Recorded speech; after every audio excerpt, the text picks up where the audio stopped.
Tole ilaalchi dogoggoraan nuti qabnu waa'ee soorumaa kana irratti ilaalchisee jechuudha. Inni lammaffaan qarshii hedduudhaan yoon qaxaramee hojjedhee sooressan ta'a jennee yaadna. Baay'een keenya galiin keenya yeroo dabalaa deemu hin sooromnaa jennee yaadna. Yoo har'a qarshii 2,000 arganne ta'e jetti 5,000 yoon argadhe 10,000 10,30 10,50 yoon argadhe nan sooromaa ilaalcha jedhu qabna. Kitaaba kana irratti kan barreesse kan inni kaa'ee wanti kun tootaalii dogoggora akka ta'edha. Maaliif baasiin keenya dabalaa deema ta'ennaan galiin keenya yoo dabaleyyuu waan tokko garaagarummaa amma yoo qarshiin nuyi argannu 10,000 yoo ta'e kiraa manaa 5,000 kaffalla yoo ta'e akkuma carraa ta'e miindaan keenya 30,000tti ol nu guddate baay'een keenya maal goona fiinnee gara kiraa manaa 20,000tti deemna jechuudha. Kanaafiyyuu inni dur shiroo isaa mi'eeffatee nyaatu qarshiin isaa galiin isaa gaafa dabalu gara kalaankalaa yookaan qibsiisa jedhaniitti fiigaa jechuudha. Kanaafiyyuu galiin keenya dabalaa deemuun isaa qofti qarshiidhaanii akka sooromnu yookiin akka qarshii gahaa argannu nun godhu jechuudha. Baasii keenya hin hir'isnu taanaan galiin keenya qofi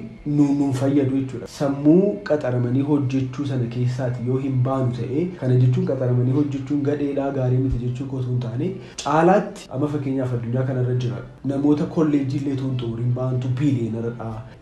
Biil Geetii yoo laalle Eloon Maaskii yoo laalle namootni kun hundumtuu kolleejjii illee baratanii fixe warra kolleejjii drop out godheetu gidduutti dhiisetu warra baratee fixe injiinaroota gurguddoo qaxaree hojjechiisaa jechuudha. Kanaafidha yeroo baay'ee barattoonni A fidanii barattoota C fidaniif qaxaramanii hojjetu kan jedhamuuf. Kanaafuu maal irratti fookasii gochuu qabna?